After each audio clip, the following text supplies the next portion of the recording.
Good evening, St. Lucia, and welcome to another edition of Chillin' Chat. I am your host, Mondi Lewis. Today I have with me endorsed candidate for Souf Fortejac, Ms. Emma Hippolyte. Welcome to Chillin' Chat, Ms. Hippolyte. Thank you, Mondi, for having me. First, let me congratulate you on this program. I think it's a program that allows St. Lucia to know us better, understand us better, and to understand why we have given ourselves body and soul Indeed. To the people of St. Lucia. Indeed. So let's get right into it. We know you as so many things, but I think more importantly as a consummate professional. And that's how we know Emma Hippolyte. But tell us about Emma Hippolyte from the community of Soufre. Okay. I was born in Soufre, High Street to be exact. The building is still there. At the top of High Street, there's an ice green and gold building there. That's where I was born. Infant school, primary school, preschool, secondary school in Soufre. My parents, Mr. and Mrs. Hippolyte, operated a grocery shop in Soufre even before I was born. I could remember them talking about the Soufre fire. And I could remember as a child still helping my mom clean up coins from that fire, because we had a shop as before I was born, and they lost everything in that fire. And I could still remember us sitting down. There were pots and chairs of coins, and I can remember us trying to clean that up. And my mom and dad, that shop is maybe now over 70 years old, so it might be one of the oldest community shops in St. Lucia. And it is still there. My mom and dad have since passed, but the siblings, we continue. We just feel that we had to continue serving the community of Soufre. So we still have that shop there. What do I do from Soufre? Some of the things I remember very vividly. My deceased sister being the principal, she was a teacher, and then the principal of the Soufre Primary School, and she would come in and always lament the fact that we had children who came to school without food. And we at home, we are of a very large family, so my mom, I could remember, used to have these huge pots, and she started by taking the pots onto to the school. I could remember helping her. I think Courts had just come into St. Lucia to approach Courts to get a stove. So we started discussing how we could transform the life of these children, and particularly the children of Palmis and Barons Drive. I could remember us focusing on these two communities, especially Barons Drive, because at that time, Barons Drive was not as developed as it is now. And to my mind, we always thought, well, the children from Barons Drive was always at a disadvantage, in our view. And we formed in the end what we call a group called Concerned Citizens for Deprived Children. From that time, we worked together with like-minded citizens, most of them being teachers, persons like who still alive today, Margaret Vite. We had this is Mrs. Irene Shalmine. We had Miss Herminia Bob St. Hill, who's a retired principal. But we came together. We had Bernita Bob, who worked at the Soufre Hospital. But we came together, Gertrude Kazubo, all those persons were teachers. We came together, we used our funds, and we started what we call maybe providing, when you think of it, we provided scholarships. We paid for the meals for the children. In Soufre, my sister cooked. But in the other schools, like Etangs and Fortejac, Mrs. St. Hill was the principal for Fortejac. Mrs. St. Hill was Etangs and Mrs. Shalmine was Fortejac. So we paid, they identified the kids who were in need, and we paid for their meals. We provided counseling. I think that was one of the major ones for us. We got help from other friends from Castries and so on, and we provided counseling to parents. We used to have summer programs for these children. In the Souf primary school, there was a wooden building in the yard, and for me to think of it, that's where our headquarters was. That's where we met. That's where we had the training for the kids. And in recent times, we did all of this, and I never kept track of.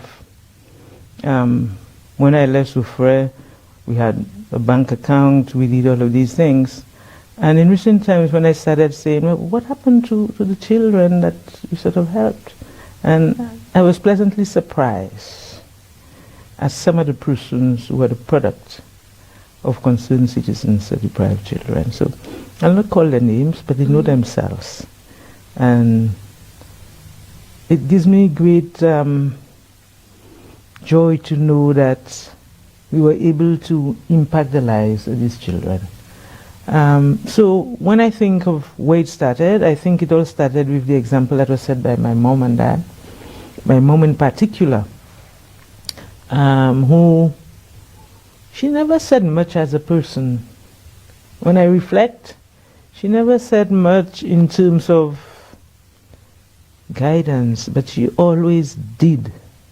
So she taught us, and I learned from her by what she did. We were always, my mom always cooked more than we needed. She always shared everything we had with the people in the community. We had I would say, we were in a community, there was a common yard where on Sundays we shared what we had. We shared what we had at home with the entire community. The house was not big. When I look at the house now on the other side of the road, that we did all these things, and my mom and dad, 13 of us. I can't believe we were in that house, but that's the house, and the house is still there. There's a guy opposite the Ice Green and Gold building, across the street, High Street again. The house is there, but upon reflection, both my mom and dad were businessmen, entrepreneurs, business persons. But my mom, to me, more than my dad, because she was very bullish. She took more risk when I reflect upon it. So that little house, the roof was used to dry the copra that we did.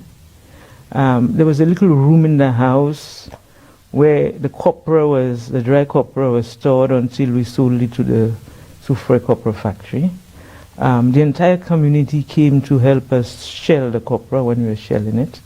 They used the shell to do their cooking.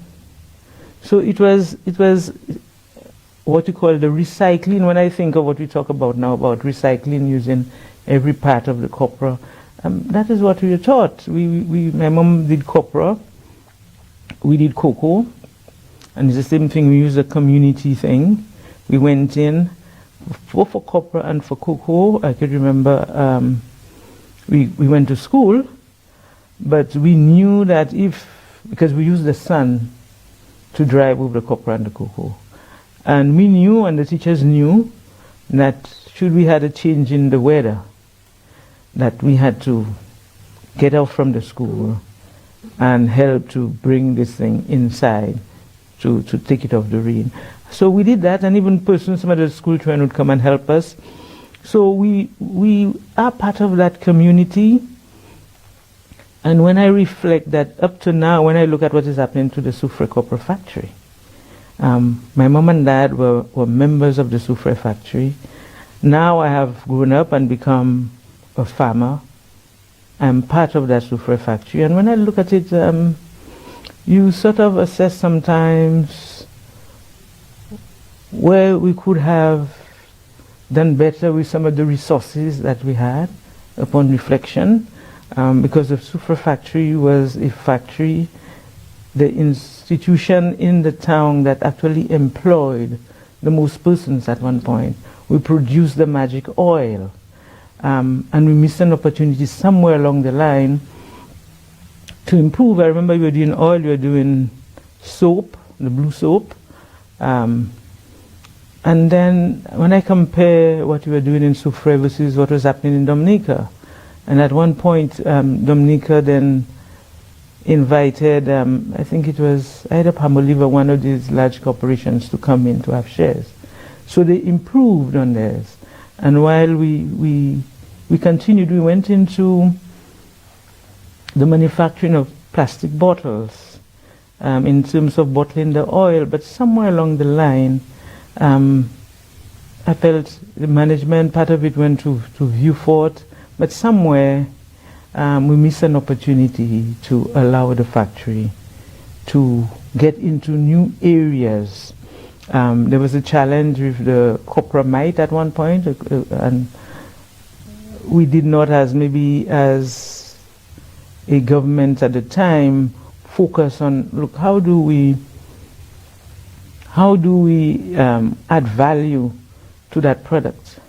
And when you look at copra, what we did with it, when you look at cocoa, the same way up to now, we sold cocoa in its very primary state, and we did not focus on the manufacturing part of cocoa up to now. When you expand that to maybe bananas, again we had the time where the glory days of persons producing bananas, but we did all what we did. I could remember, I was much older then, but I could remember assessing the decision to allow the farmers to have FARs. And it was good. Many farmers purchased their FARs. But upon reflection, I would say that maybe had we allowed the FARs with a stronger push in terms of cooperatives, then a farmer may not have had a need for an FAR all the time. If we had a cooperative where the cooperative would have owned 10 vehicles and allow the farmers to have access to these vehicles, maybe they would have been able to do other things, a lot more other things with the monies that they had at the time, because when you reflect upon it, a lot of our banana monies went to Japan at that time. Everybody had an FAR. And that was a big thing. It looked good at the time. But we did not refocus on how do we plow back a lot of that maybe into the manufacturing part of bananas and other value-added processing for the farming community. When I looked at what happened to the Cocoa Association and being a member of the board, as my mom, I can remember again as a small entrepreneur, I can remember my mom at one time getting almost $40,000 in bonus. That was a lot of money at that time. And that's telling you the amount of, and we did not have a plantation of cocoa. She was more or less a middleman. Mm-hmm. She was purchasing it from the small farmers. We processed it in our little house with the children. Some people might say it's child labor, but we went to school. She made sure we went to school and used us to add value to what we were doing, and then it was sold. So I'm bringing all of that to say the entrepreneurship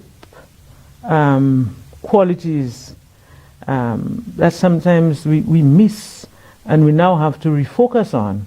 When you look at, we are now in COVID times, and when I look and reflect as somebody in the Soufra community, the number of young women, some unemployed, young men unemployed, and the needs that they have. And then you need to guide them, well, what are the skill sets that you have? You have an immediate need now, and that immediate need is to eat. But what I would want to do is to try to understand the gifts that you have. What's your natural gift? And what it is you'd like to do with this natural gift, or what are some of the potential, what it is you can do, what it is I think I can advise you to do and help you to do.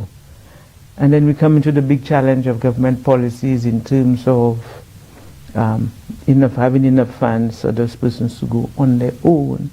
So for Soufrière, for me, it's a town that has significant potential.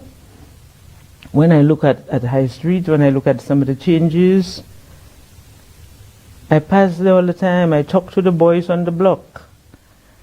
There are a lot of open space that needs managing. And I can remember if you go to the corner of High Street now and Boulevard Street and talking to the guys, I said, look at the amount of grass that is there. And you're there all day. Clean it up and plant some food. And I'm happy to say I see some responses.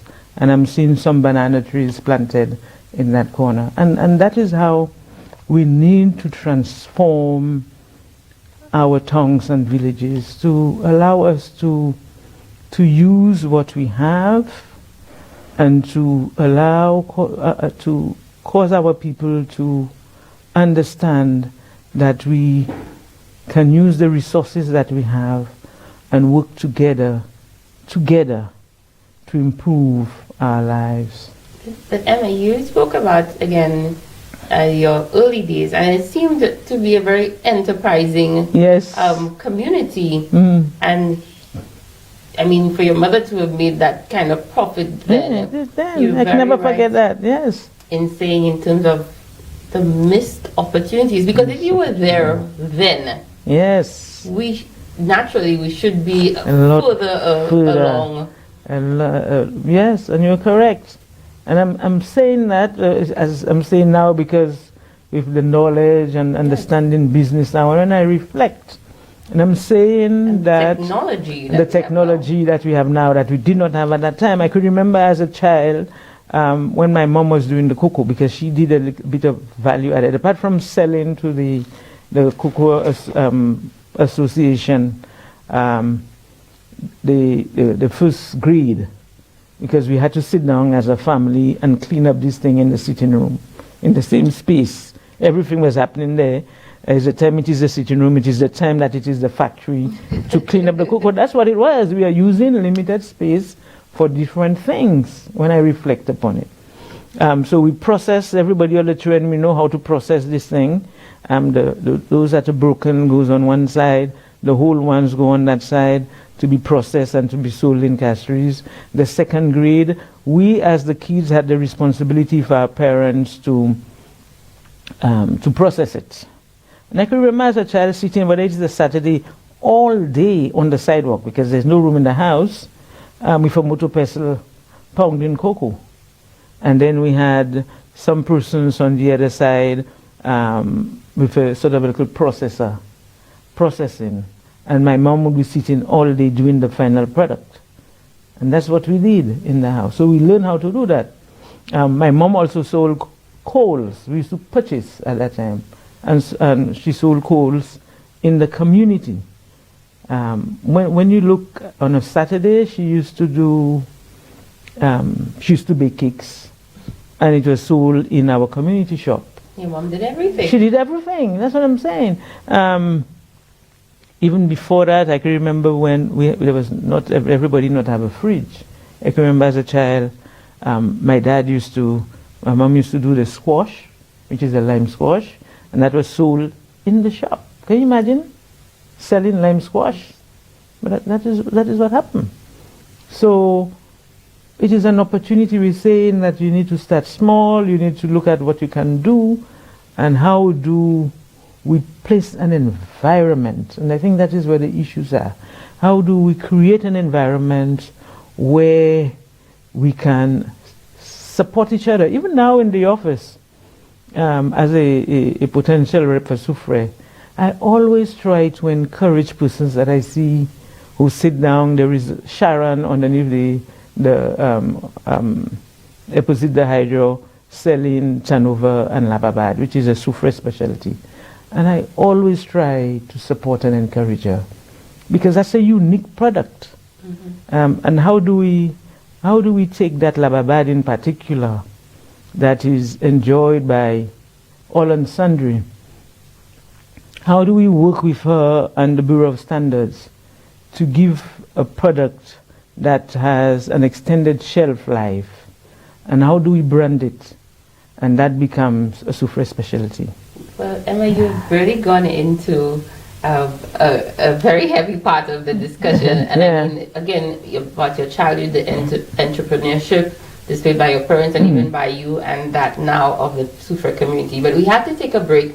And St. Lucia, this is the first segment of Chill and Chat with the endorsed candidate for St. Lucia Labour Party, Soufre Force Jacques. We'll be right back. Welcome back to Chill and Chat St. Lucia. I'm your host, Mondi Lewis, and again with me, the endorsed candidate for Soufre Force Jacques, Miss Emma Hippolyte.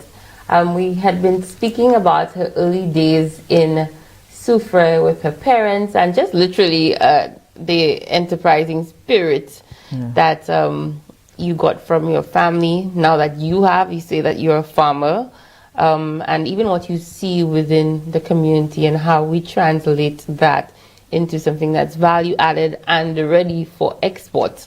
That's right. And do you think that is the future and the way to go for the people of Soufre? Well, there's no question, not only for Soufre, for St. Lucia, because when you look at what is happening there with the status of tourism, the focus on that, and even before that, in my own plans for Soufre, as you know, Soufre is a tourism mecca of St. Lucia, but I always thought that we needed to transform that from being the number one to the leading, because we needed to cause other things to happen.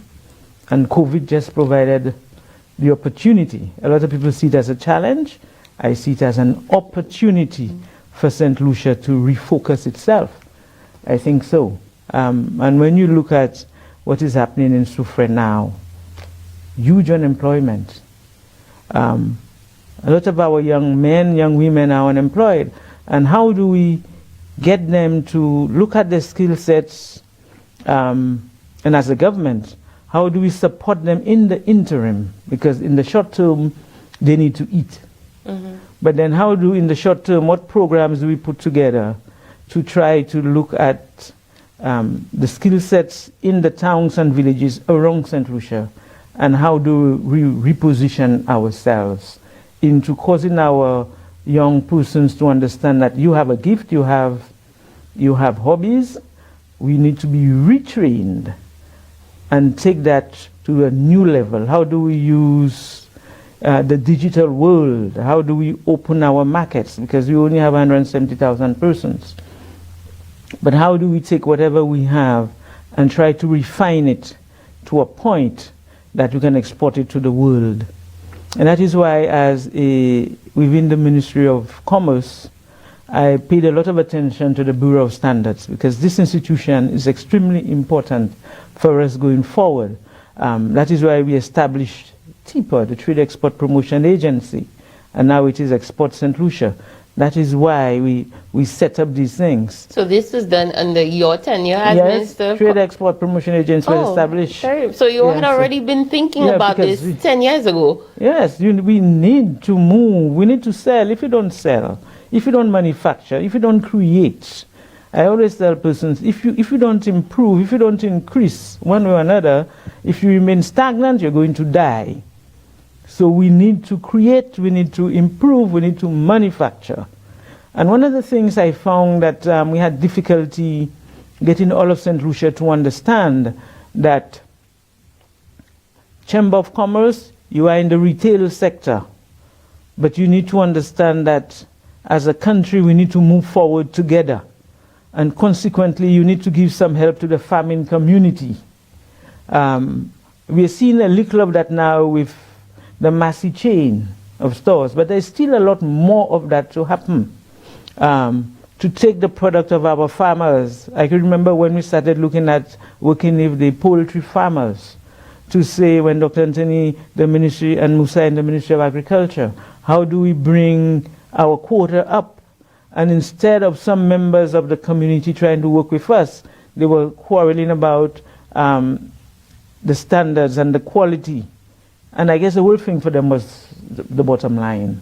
But we, as I said, some of us have to understand that we have to sacrifice a portion of that bottom line to allow the other sectors to grow. And I think if anything, if one of the major challenges we will have as a people is to get people to understand that there must be a give and take, there must be a sharing, and there must be a working together for this country to move from where it is to the next step.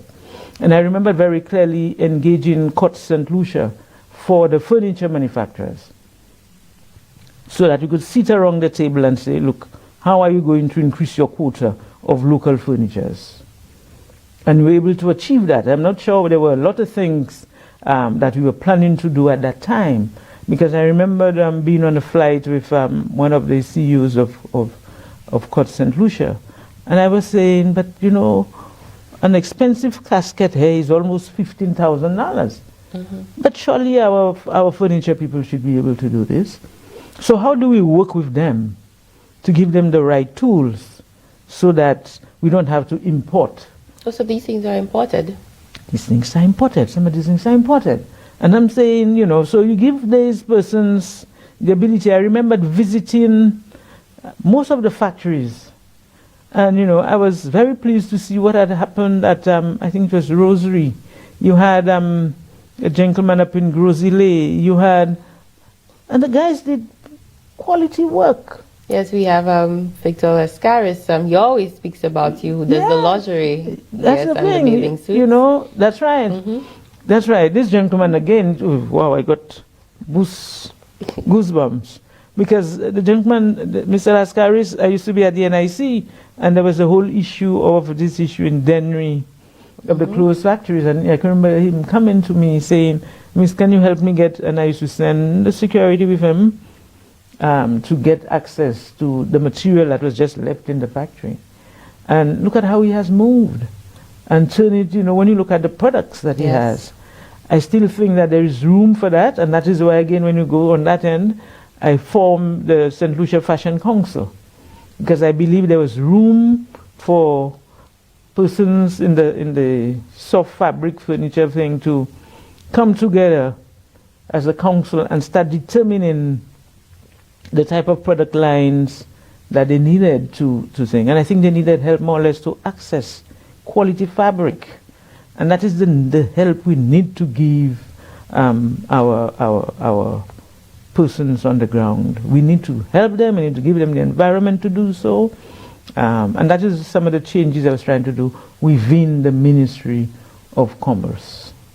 Okay. I mean, that's very commendable, and I could understand your passion for it, because it's almost like a nature to you. It's all you have known. Yes, yes, all I have known. And I could remember as a child, my mom also sent me to learn how to sew. So yes, I went to the lady still there, Mrs. Lina Maslin at Wingsville. That's where I sat and I sewed, so I could remember what it is. And the persons who make their living from sewing. I can never forget, as a young person, we had persons like, I think Esma Frico. And these people could sew. You have Audrey, you have others, you have maybe Merlin at Moshi. You have persons who could sew. But you have Shazi, you have, oh my dear friend, he's going to kill me, who did all my suits for me. Yet you have persons here who could sew. All they need is an environment where they can take these products. We need to brand it. And one of the things I see that we can do that is a missed opportunity is how we can link all these industries to the tourism industry. That is why I see the tourism industry as the lead industry, pulling all the other sectors. Because to me, if we take in a decision with the support of the Tourism Association to have a day or a night focusing on what is St. Lucia and St. Lucians. If every visitor who visits St. Lucia is given the opportunity to purchase one piece of apparel that is made in St. Lucia, we have an industry. Because what they would have is an item that is what you call custom made, and that is something that they would be paying so much for in their own country. Yes. Yeah, and I'm saying that the opportunity is there, but the tourism sector must work with the other sectors. the tourism sector must work with the other sectors. Okay. You've spoken about, and I mean, it's very interesting that you would have started all of these things almost 10 years ago. Yes. Because that would have been from 2011. Yes. But now we're seeing probably again a lot of missed opportunities, a lot of stalled ventures that persons in St. Lucia could have benefited from and be way ahead of the industry. But I'm confident you seem very passionate about it. Yes, I am, because when I formed the National Community Foundation, again, it was because I saw a need. People are coming to the national insurance asking for help from all types of things, all types of helps. Some of them we couldn't, I could see we just, that was not our mission, but I understood that there was a need because people were just walking through the door. And we came together, discussed, put a committee together and formed the National Community Foundation. It was the first opportunity to give St. Lucia what you call an opportunity to donate the 5 cents in a pool to help others. And I'm very pleased that it is still there. I think it could do a lot more. I mean, I speak to Michelle, so she knows all the time. Yes. Yes, I served on the border, and it was really humbling the number of people that are benefiting from NCF. I know they do tremendous work in education and healthcare. Yes. There is youth at risk. Yes. But I think there's so much more we can do. And I can remember when he set it up with, at the beginning with seed money from the National Insurance. We approached the hotel sector to say, look, charge your guests $1 a night to allow us to do that work. There was at the beginning a lot of reluctance. They might not want to, and blah, blah, blah, blah. Now, they are being charged. It is now that fund is going into the Tourism Enhancement Fund. I am not sure what percentage of that fund is getting into the NCF, but that was the beginning of it. When I approached the tourism sector for $1 a night, it was to support the work of the NCF. And I was glad at the beginning to say that civil servants from the different ministries, we had quite a movement in civil servants agreeing to the $10 from the salary and that type of thing. And I think it's a good time. You know, that's a good time to remember and to cause people to start doing it again, because the need is there. And maybe if you move straight from that into an unemployment fund, remember people started talking about this, and they only now understand what it means to have an unemployment fund because they are unemployed. And that is the thing. So we need to, as a government, think ahead. Some decisions take difficult decisions, because when you start thinking of difficult decisions, when you took a decision to look at the national insurance, to try to make parametric changes to it, increase the pension age over a 15-year period, and when you think of up to now, and you look at the implications, what are the results of that? Now that you have a fund that is sustainable, but you still find the United Workers' Party administration playing politics with it. So when you hear people say, well, ask Emma why she increased the pension age. I increased the pension age so that young persons can have access to their pensions. Because the pension fund that is there is for the elderly, is for the middle age, and it is for the young person of 18, 19 who just joined the workforce today. So that you mix the funds together so that tomorrow morning all of us will have access to the funds. That's why I made it. I made that decision so that the national insurance funds can be strong. And I'm pleased that it is now the strongest fund in the Caribbean. I am unhappy that the Honorable Prime Minister is digging his hands in it in the wrong time. But I am pleased that it is there to allow the national insurance to provide the economic replacement fund at this time. I am pleased that it has allowed St. Lucians to benefit, so they understand that the national insurance belongs to them. Respect the assets of the national insurance. It is the most important, one of the most important institutions in St. Lucia and in the region at this time. Yes, and that is quite, I mean, some would call you futuristic, Miss Hippolyte, in a lot of the things that you have championed in this country. I mean, again, you said hard decisions had to be made, and it shows the solid grounding that you have had from childhood, as you quite rightly articulated, from your parents. And who would have thought TIPA now Export St. Lucia, the Bureau of Standards, and we're seeing the world, well, just before the pandemic, move towards people caring a lot more about the environment, about the kind of labor you're accessing. So not child labor. They're looking at, you know, your food being organic. Exactly. And you seem to have been on top, on top of that. That's right. Because when you look at our local chicken, it is fresh. Yes. It is wholesome. And we need to embrace St. Lucia what is ours and what is good, what is wholesome. When you look at it today, when you look at Soufre, when you look at St. Lucia, where is our food security? That's important. And we are in a COVID pandemic, and I'm not certain that I'm hearing anything from the government of the United Workers' Party as it relates to food security. Yes, you had once, I remember at your launch of your office, you spoke about the 10-point plan for Soufre. One of the main ones, there are quite a few things I would like to see in transforming Soufre. One of them really is using the environment in a more holistic way, a more sustainable way. And using that environment is ensuring that we use solar energy in particular to replace some of the Lucilec energy, to put it simply. And I can see that impacting the lives of all of Soufre, not only SLP supporters, but SLP and UWP supporters. Because when you think of it, St. Lucia, our income is being reduced, and we need to start, if we need to look at budgeting in your own home, when you have no income, then you have to start thinking, how am I going to reduce my expenditure? And that is one project that I really believe that in Soufre it would impact the lives of the people immediately.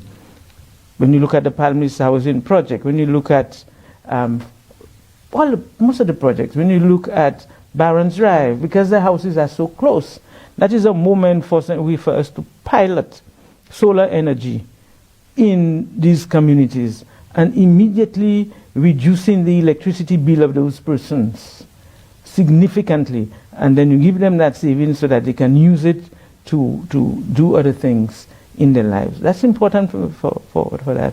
When you look at Soufre again, a lot of our young people are in the tourism industry. Now the tourism industry it's on its knees at the moment, but they still there is need for housing in Soufre. Soufre is not blessed with crown lands as the other parts of St. Lucia. Yes. And that is a challenge for the people of Soufre. Land, if you have to purchase it, is very expensive. How am I going to do this? The government has to sit with me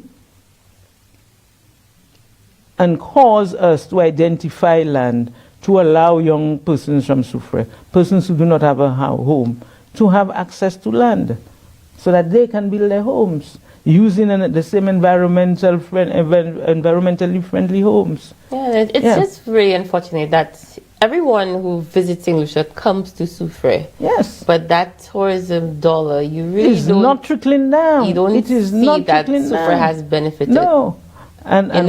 Yeah. And I'm hoping that we can work with the tourism sector again to change the tourism product. Change it in that it is not, okay, you come to the hotels, you stay in there, somebody comes, bring a trip, it goes, they take them to some other restaurants, and that is that. You need to be able to come down, spend some time in Soufre, the vendors, the people at Barron's Drive, with the businesses, let the visitors walk in there. It is a safe area. There's zero crime in there. So you have that thing trickling down. The people understand the concept. Even the local tourism. Yes, it come in. The local tourism, whether it's persons from Castries or Vieux-Fort coming, and there is just so much that you can see and do in Soufre. And I know a lot of persons would have benefited from a Labour Party heritage tourism. A lot. Project. But you have some of the heritage projects that are there and that are not benefiting at this time. And that's what we're saying is, how do we work with the established hotels that are there and have a better marriage? Because when you speak to persons now, persons like you speak to somebody like Orlando, they're screaming, they have a good product, but they are not getting any visitors. So we have a good product, and because we are protecting self, we are killing some of the good products that we have around us. We really need to sit down and have this frank conversation. We all need to survive in this thing. Yes, and now it's a good time. Yeah. Tourism is slow, things are different, so it's time to sit down and say, how are we going to do it differently? How are we going to introduce a back roll in Souf? So the visitor who comes into Jade Mountain, which is one of our best products there, and Ladera, you know, can feel comfortable. The hotel can feel comfortable that they can allow those persons to go into Barron's Drive, enjoy an evening in Barron's Drive, and have a different, have a day in Font Saint-Jacques, for example. Understand what it means. You know, Font Saint-Jacques has the Abasso side, and all of these places. How do we bring all of these things together? Use our culture. We have Souf Action Theatre, and they're there, but how do we use them, bring them in the mix, so that we have, the visitor has a better experience? A truly authentic St. Lucia experience. Yes. Yes. St. Lucia, we have to take a break, but again, my guest, endorsed candidate for Souf for Saint-Jacques, Miss Emma Hippolyte. We'll be right back with Chill and Chat. Welcome back to Chill and Chat St. Lucia. I'm your host, Mondi Lewis, and again, my guest, the endorsed candidate for the St. Lucia Labour Party for Souf for Saint-Jacques, Miss Emma Hippolyte. So, Miss Hippolyte, we've had some really great discussions, and I'm really surprised at your, I mean, I know you as from a director of NIC, as the former MP for Grosley, and Minister of Commerce, but never as the entrepreneur. I knew you had the farm. Oh, okay. But I didn't. Your enterprising spirit and even your vision, it is very, you know, shocking and welcoming to me. And I must say, probably St. Lucians saw a different side of you in that regard. But we will go into some fun things in this show. Our quick fire questions. So here it goes. Who's your favorite national icon? I would say Derek. Oh, so Derek. Yes, I love him in a strange way, but I always found his books a bit heavy. Yes. But I always love listening. When he reads his poems, I really feel that. Yes, he's my favorite too. So we had a treasure. I think we St. Lucia, we must be very, very proud of our son. Indeed. What's the greatest gift one could give themselves? The gift of prayer. For Emma, prayer. Prayer. Yeah, and I'm always thankful to all of St. Lucia for those who pray for me. And I pray continually for myself and for everybody. So I walk around, and I just think of you, Monday, I say a prayer. Oh, people I might not pick up the phone. I'm not, you know, sometimes I always tell my people that, and you tell you wherever I am, I just say, when you think of me and I think of you, just say a prayer. And okay. That's how, yes. Well, I will admit, I do tell people when people are like, oh, Emma, and I say, no, I've worked with Emma before. Emma would remember my birthday. Emma would call me for Christmas, would call me for New Year's and Easter, and just be like, Mondi, where are you? Yes. and I must say that, very always thoughtful in keeping me in your thoughts. So thank you for that. You're welcome. Finish this sentence. What St. Lucia needs now is? Strong and ethical leadership. Strong and ethical leadership. Okay. If we have that, there's nothing that we cannot achieve with God on our side. Indeed. If you become MP and could tackle one issue what would that be? That would be the livelihood of our people. And not, remember I say livelihood and not just jobs, because livelihood is taking the skill sets that we have and causing people to earn a living, doing just what I was saying, what my mom and dad, yes, because we cannot create a job for everybody, but preparing yourself with the skill sets that you have, in terms of ensuring that the guys with the skills get the education, providing those who have the ability and don't have the resources to help them get it. So it's skill sets, training, entrepreneurship environment, support, grant and loan funding, livelihoods. Livelihoods. Improving the livelihoods of our people and causing them to improve and better their living standards. Okay. Why Philip JPF for Prime Minister? Well, Philip, steady, honest, experience, and with the empathy that is required. Because to be a leader, you need to have empathy. You need to feel the needs of the people and respond to that need. Okay. Yeah. What keeps you up at night? I'm never up at night. I'm sorry, St. Lucia, but I stay and work. When I hit the sack, nothing keeps me up. And that is because I believe that I'm in the hands of the Lord. As long, I think sometimes I start falling asleep before I reach the bed. Yes, no? Because when you go out, you work. I work. And that is what people, I don't worry. I don't worry about anything. I work. And I place all in the hands of the Lord. So if I go to the bed and then start worrying, that means I do not have faith. I place it in His hands, and every day when I wake up, I said, Lord, guide me. Tell me what to do. Thank you for waking me up. Tell me what to do, who to speak to. Let people see you in me, and let me see you in everybody that I meet. And consequently, as I meet people during the day, I can identify their needs. I ask for the spirit of discernment, and I do what I have to do. I try to do the will of God every day.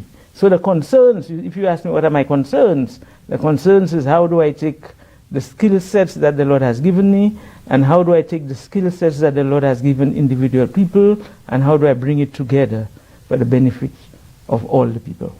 Okay, very nice. What's your worst habit? Going to bed too late. I think so, because I've been trying all the time to say, Lord, I need to go to bed a lot earlier. Because, I read documents, sleep is important for health and so on. And I'm going to bed 1 o'clock, 2 o'clock, that's not good. Yes, true. So I need to start going in closer to 11 o'clock. So I need to work on that. Okay. Thank you for that segment, Mr. Hippolyte. So any closing words for St. Lucia and in particular the people of Souf for Seja? For St. Lucia, we are going through a difficult period, and we are entering a period where we have to reflect on our leadership and our government. And I call on you to put St. Lucia and St. Lucians before everything else, and make a decision that would be in the best interest of all of St. Lucia. Focus on the leaders that you've had. Look at what they have done, the resources of this country, and you realize that they have not utilized it properly. This is our moment for change. Take it, get leadership, persons who believe that our people are important, persons who know how to utilize those resources and to bring our country together so that St. Lucia can excel. And Soufre, I say the same to you. Look at what you've had as your leadership. Look at the resources. Look at how they have desecrated our national symbol, the pitons. Look at what is happening there. Get somebody who can understand what it is to be St. Lucian and to work together with you and with all of Soufre to keep St. Lucia Soufrière moving forward, to transform it into what it is, a World Heritage Site, world class. Indeed. Thank you. And thank you, Ms. Hippolyte, for being my guest on Chill and Chat. St. Lucia, especially to the people of Soufrière-Courcey-Jacques, Ms. Emma Hippolyte, for the next MP. This is all for Chill and Chat. I'm your host, Mondi Lewis, and have a good evening. Good evening, Soufrière. Good evening, St. Lucia.